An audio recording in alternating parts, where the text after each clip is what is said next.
নমস্কাৰ বন্ধু বান্ধৱীসকল, আজি মই বনাম মুৰ্গী মাংসৰ আচাৰ। এনেকুৱা বৰষুণৰ বতৰত মুৰ্গী মাংসৰ আচাৰ খাই বহুত ভাল লাগে। আচাৰটো আপোনালোকে 15-20 দিনমান ৰাখিব পাৰিব। এই আচাৰটো ইমানেই টেষ্টি হয়, আপোনালোকৰ এদিনতে খাই পেলাও যেন লাগিব।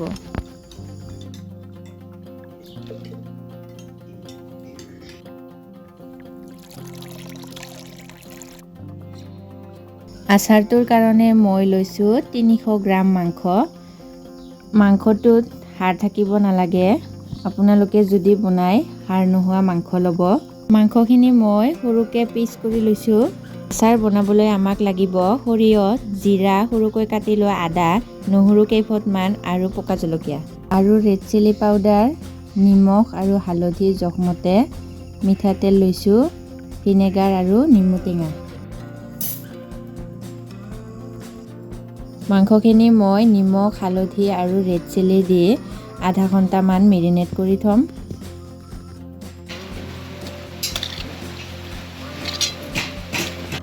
প্ৰথমতে মই সৰিয়হ আৰু জিৰাখিনি একেলগে পেন এটাত গৰম কৰি ল'ম। গেছটো মই ল' ফ্লেমত ৰাখি পেলাই জিৰা আৰু সৰিয়হখিনি ভালকৈ গৰম কৰি লৈছোঁ। জিৰাখিনিৰ এটা গন্ধ ওলাব, তেতিয়ালৈকে মই ভাজি থাকিম। এতিয়া মোৰ জিৰা আৰু সৰিয়হখিনি হৈ গ'ল, মই নমাই লৈছোঁ। জিৰা আৰু সৰিয়হখিনি মই এতিয়া পাতাত পিচি লৈছোঁ। ইমান ভালকৈ নিপিচিলেও হ'ব। এতিয়া মই জলকীয়াখিনি তেল নিদিয়াকৈ অকণমান ভাজি লৈছোঁ। জলকীয়াখিনি মোৰ এতিয়া ভাজা হৈ গ'ল। কেৰাহীখন গৰম হৈছে, মই তেলখিনি ঢালি দিছোঁ।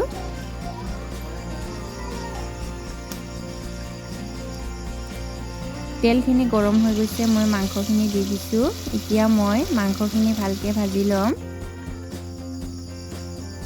মাংসখিনি ভালকৈ ৰঙচুৱাকৈ ভাজি ল'ব লাগিব। আপোনালোকে যদি কেতিয়াবা ট্ৰেভেল কৰিবলৈ যায়, তেতিয়া এই মাংসৰ আচাৰটো লৈ যাব পাৰিব লগত। আৰু হোষ্টেলত যদি কোনোবাই থাকে, তেওঁলোকেও লৈ যাব পাৰিব। আৰু কেতিয়াবা খেতি পথাৰলৈ ভাত লৈ গ'লে তাতো আপোনালোকে এই আচাৰটো লৈ যাব পাৰিব। মাংসখিনি ভাজা হৈ গ'ল মোৰ, এতিয়া মই নমাই লৈছোঁ। এতিয়া মই সৰুকৈ কাটি লোৱা আদা, নহৰুখিনি দি দিছোঁ।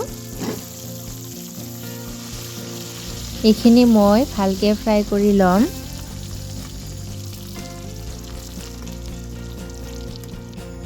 এতিয়া জলকীয়াখিনি দি দিছোঁ।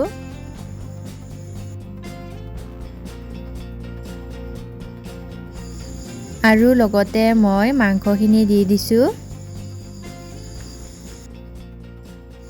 এতিয়া মই মাংসখিনি আৰু আদা, নহৰু, জলকীয়াখিনি ভালকৈ ভাজি ল'ম। বন্ধু বান্ধৱীসকল, দেখিছেনে কিমান ধুনীয়া এটা কালাৰ হৈছে? দেখিলে খাওঁ খাওঁ লাগি গৈছে, ইমান ধুনীয়া চেণ্ট ওলাইছে নহয়।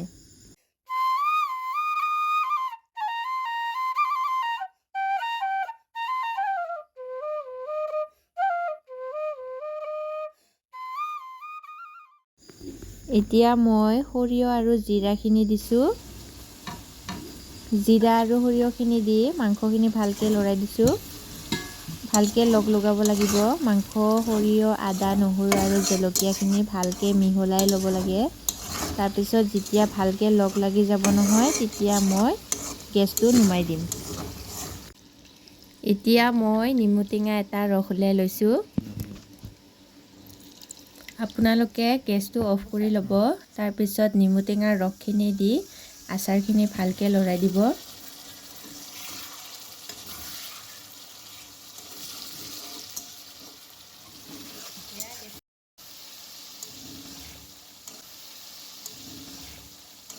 এতিয়া মই মাংসখিনি ভাল থাকিবৰ বাবে 2 সোপা ভিনেগাৰ দিছোঁ। মোৰ আচাৰখিনি কম, সেইকাৰণে মই 2 সোপা ভিনেগাৰ দিছোঁ। ভিনেগাৰখিনি দি মই মাংসখিনি ভালকৈ লৰাই লৈছোঁ। আপোনালোকেও এনেকৈ কৰিব। তাৰপিছত মই বৈয়াম এটাত সুমুৱাই লৈছোঁ। বৈয়ামটো মই আজি প্লাষ্টিকৰ লৈছোঁ। আপোনালোকে কাঁচৰো ল'ব পাৰে। কাঁচৰ বৈয়াম হ'লে বেছি ভাল হয়।